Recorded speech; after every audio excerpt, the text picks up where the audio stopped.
அவன் வைராக்கியத்தோடு இருந்தபடினால யோபுடைய முன்னிலைமை பார்த்து பின்னிலைமை ஆசீர்வதித்தார். அல்லேலூயா.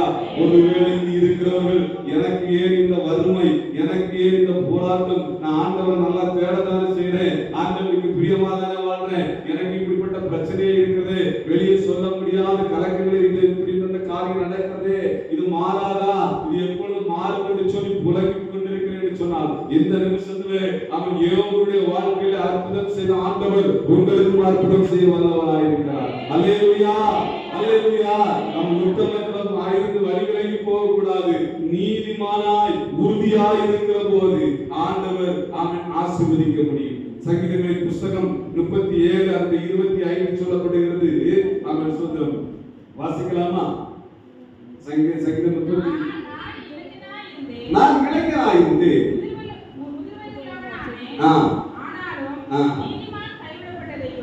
நீதிமான் கைவிடப்பட்டதையும் சந்ததி அப்பத்திலிருந்து இறந்து திரிகிறதை காணவில்லை. ஹல்லேலூயா. ஆமென். சோதர நீதிமான் அவர் கைவிடுகிற தேவன் அல்ல, அப்பத்திலிருந்து அவர் இறந்து திரிய விடுகிற தேவன் அல்ல. அவர் நம்பி இந்த வேதத்தை கையில எடுத்து யார் பிச்சை எடுத்ததாய் சரித்திரம் இல்லை. ஹல்லேலூயா.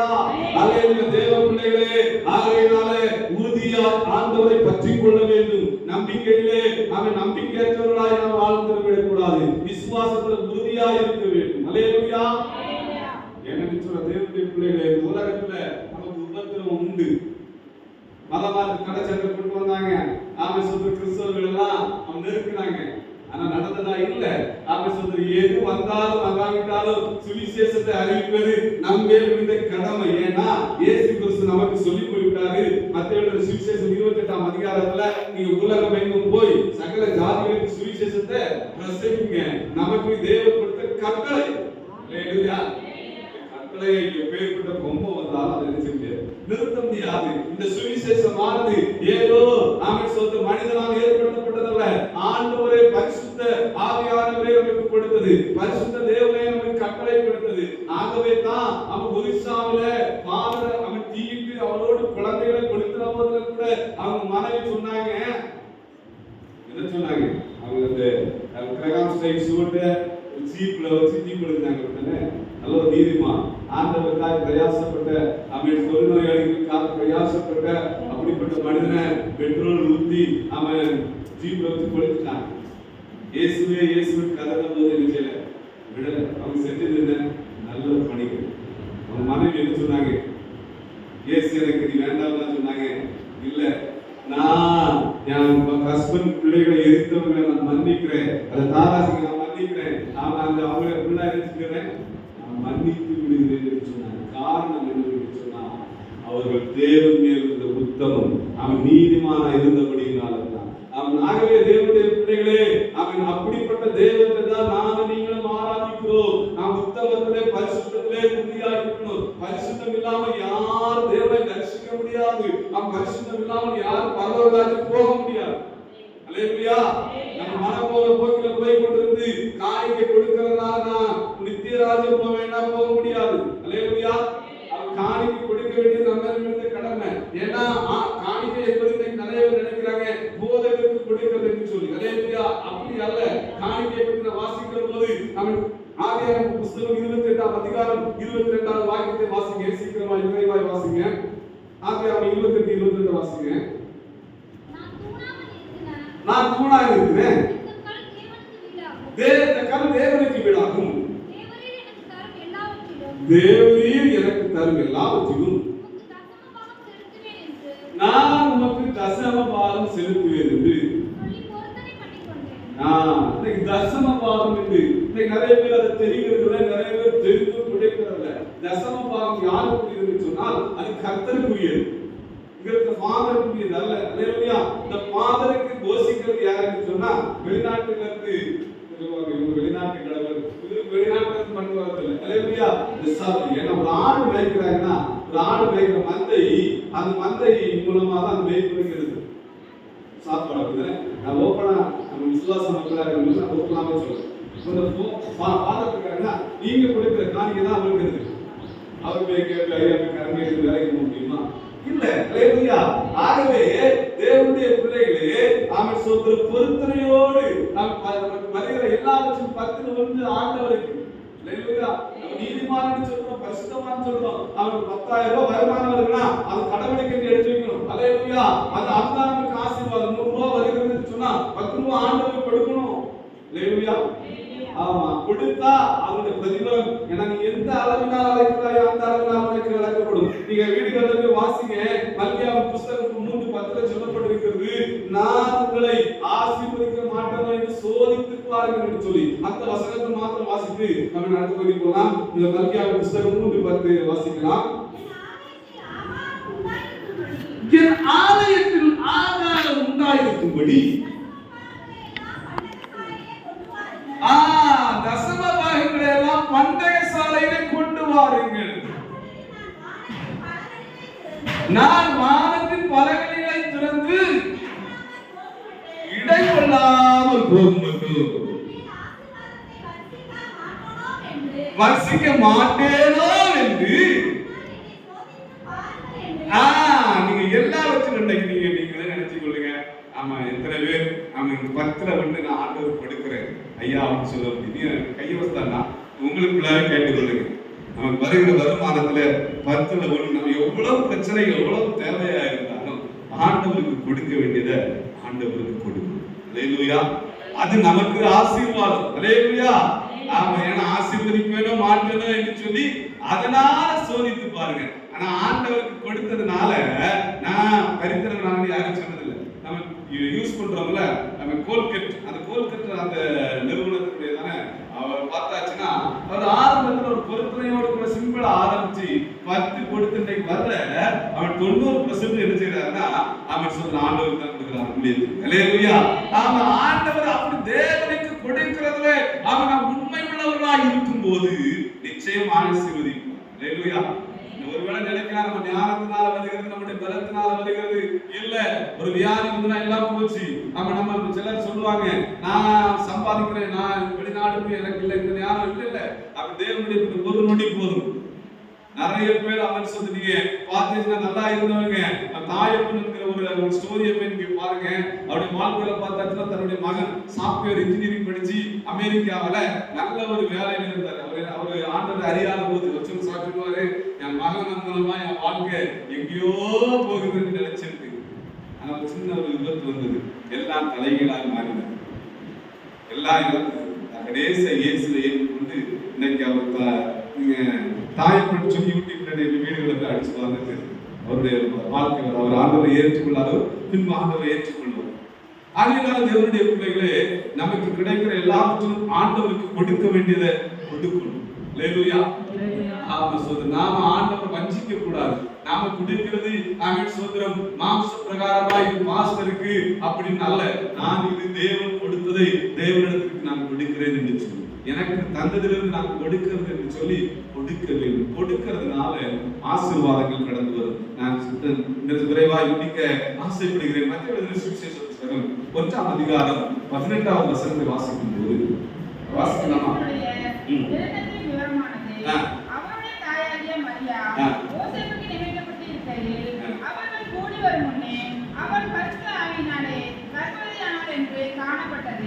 இந்த இடத்துல மத்திய சுவிசேஷ புத்தகத்துல பார்க்கிற போது நான் ஒரு क्वेश्चन சொல்றேன், அதுக்கு ஆன்சர் சொல்லிட்டா நம்ம ஐயா வந்து என்ன சொல்றனா அடுத்த வாரம் ஐயா கூப்பிடுறாரு. நான் சொல்லிட்டு மாட்டி விடாதீங்க சொல்லிட்டா உங்க தலைமுறைகளை ஒரு 10 தலைமுறை நமக்கு தெரியுமா? ஆனா நீங்க அதில் பார்த்தீங்களா? அந்த 1ஆம் அதிகாரம் வாசிக்கும் போது ஆபிரகாம், ஈசாக், ஆபிரகாம் குமாரனாகிய இயேசு கிறிஸ்துவின் வம்ச வரலாறு ஈசாக்கை பெற்றான் அப்படின்னு சொல்லிட்டு அந்த பட்டியல் எவ்வளவு விவரமா சொல்லப்பட்டிருக்கு தெரியுமா? ஆனா நாம 2 தலைமுறை சொல்றதுக்கு என்ன செய்வோம்? யோசிப்போம். அப்படித்தானே? ஆமா சொல்றேன். ஏன்னா நாம் புராண கதைகள் கற்பி கதைகளை நம்ம சொல்லல. அல்லேலூயா. அவன் வாழ்ந்த சரித்திரம், அவன் சொல்ற இயேசு கிறிஸ்துடைய பிறப்பின் சரித்திரத்தை இந்த இடத்துல நாம் பார்க்கிற போது அங்கு சொல்லப்பட்டிருக்கிறது. அந்த 18வது வசனத்துல என்ன சொல்லப்பட்டிருக்கிறா? இயேசு கிறிஸ்துடைய ஜனனத்தின் விவரமாவது அவருடைய தாயாகிய மரியாள் யோசேப்புக்கு நியமிக்கப்பட்டிருக்கையில் அவர் கூடி வருமுன்னே பரிசுத்த ஆவியினாலே நீதிமானாகிய யோசேப்புக்கு இந்த ஒரு சோதனை வரும் இல்லையா? இது சோதனைனா பயங்கர சோதனை. ஏன்னா நிச்சயம் யோசேப்புக்கு மரியாதை பேசி நிச்சயம் பண்ணப்பட்டிருக்கு. ஆனா அங்க பார்த்தாச்சு அந்த பெண்மணி என்ன செய்யறாங்க? கர்ப்பவதி ஆகிறார். எங்கேயுமே நடந்துடாத ஒரு சம்பவம். அது கீழே 19வது வசனத்தை வாசிக்கலாம். அப்போஸ்தலனாகிய யோசேப்பு புருஷனாகிய யோசேப்பு நீதிமானா இருந்து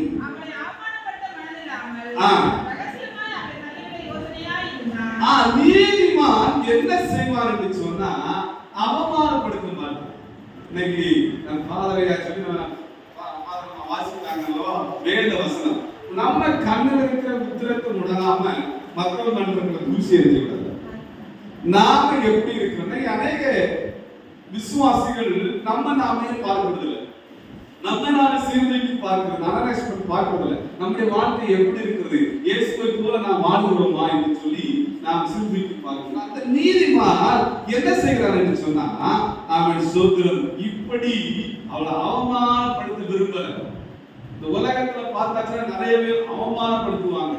ஒருவேளை நாம் இருக்கிறவர்கள் கூட அநேகரால் அபாண்டமான பொய் சுமத்தப்பட்டிருக்கலாம், அவமானப்படுத்துகிறோம். சரி, நீங்க கவலைப்படாதீங்க, கர்த்தர் மேல் பாரத்தை வைங்க. ஆனா இங்கே யோசேப்புக்கு அவன் தான் நியமிக்கப்பட்டிருக்கிற பொன் அவன் வாழ்க்கைய அவன் சீரழிச்சிடக்கூடாது. ஏதோ குழந்தை வந்துட்டு இவன் நினைச்சிருப்பான், ஏதோ தகாத உறவுல வந்தது நினைச்சிருப்பான். இல்ல அவன் கீழே நீங்க வாசிக்கிற போது வாசிக்கலாமா? அவன் இப்படி அவனை அவமானப்படுத்த கூடாது என்று சொல்லி சிந்தித்துக் கொண்டிருக்கிறேன். கர்த்தருடைய தூதன் சொப்பனத்தில் அவளுக்கு காணப்பட்டு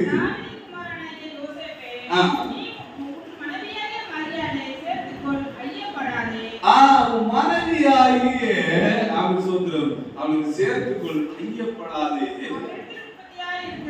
அவனிடத்தில் உற்பத்தியாக இருக்கிறது, பரிசுத்த ஆவியினால் உண்டானது. அல்லேலூயா.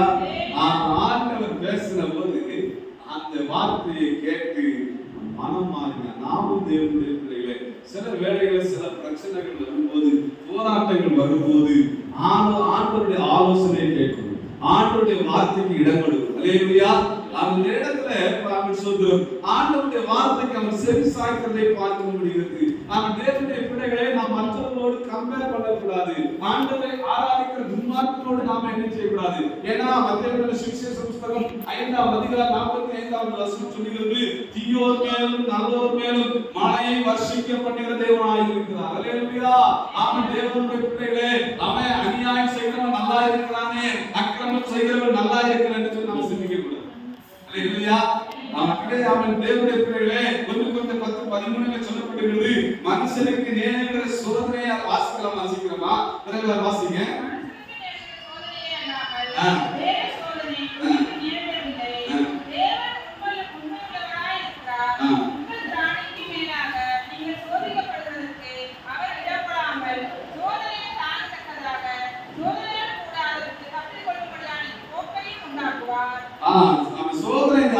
நீதிமானுக்கு சோதனை உண்டு. அவன் தேவனுடைய பிள்ளைகளே, நீதிமானுக்கும் அநீதிமானுக்கும் அவன் ஒரு வித்தியாசத்தை ஆண்டவர் காட்டுவார். எப்பொழுது என்று சொன்னா கடைசி நாள் வரும். அல்லேலூயா.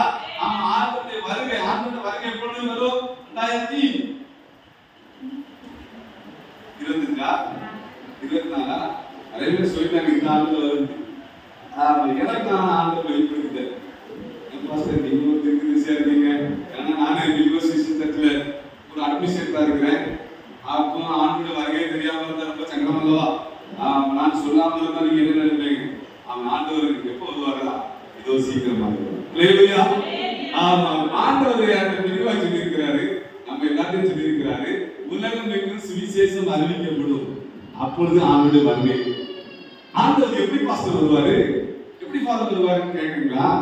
திருடன் வருகிறது போல வருவார். எப்படி வருவா? திருடன் சொல்லிக்கிட்டு நீங்க வீடெல்லாம் திறந்து வச்சுக்கிட்டுருங்க, நான் வீட்டுக்கு கொண்டு வருவாங்க இல்ல, சமயம் பார்த்து கொண்டு இருப்பாங்க, டக்குன்னு இருப்பாங்க. அப்படிதானே? இந்த வீட்டுல எப்ப காரம் பண்ணி போவாங்க, எப்ப வெளியூருக்கு போவாங்க, அப்பதான் திருட்டு அதிகமா நடக்கும். பேப்பர்ல நம்ம வாசிக்கிறோம்லவா? அல்லேலூயா. மாலை நலத்திலூட தருகிறது போல ஆண்டவருடைய வருகை இருக்கும். ஆமென். ஆண்டவருடைய மதியீடை இட்டு மரிக்காலைக்கு போவார். இன்னொரு கேட்கலாம், ஒரு வாலிபர் நல்ல போதகரே, நித்திய ஜீவனை அடைவதற்கு நான் என்ன செய்ய வேண்டும்? அல்லேலூயா. நித்திய ஜீவனை அடைவது ஏதோ கடைகளில் மல்லிகை வாங்குறது 50 கொடுத்தா அடைய முடியுமா? இல்ல. உலகத்துல எல்லாம் கலப்பு. எங்க பார்த்தாலும் நீதியை காண முடியல. பார்த்தாச்சுன்னா நாம நீதி இருக்கிற வேண்டிய இடத்துல அநீதி தான் காணப்படுகிறது. லஞ்சம் தேசத்துல தலைவிரித்து ஆடுகிறது. எதற்கு பார்த்தாலும் லஞ்சம், லஞ்சம், ஊழல். ஏழைகளுக்கு நியாயம் உரட்டப்படுகிறது. ஆனா ஒரு நாள் வருது, அவன் ஆண்டு வருகை மின்னல் தோன்றி மறைகிறது போல. அல்லேலூயா.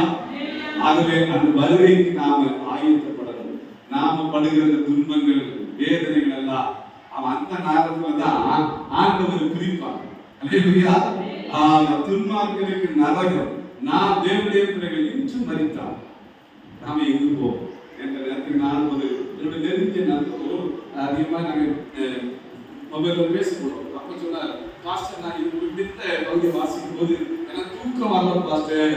ஆமா, நான் சொன்னேன் அந்த கொஞ்ச நாள் எனக்காண்டி அந்த வருகையை வந்து தாமதப்படுத்த நமக்கு செய்தியாகலாம். அல்லேலூயா. தேவனுடைய பிள்ளைகளே, ஆண்டவருடைய வருகை எப்படி தெரியாது, நமக்கு ஆயத்த உணர்வாக இருக்கணும், நாம் நீதிமானாக இருக்கணும். அல்லேலூயா.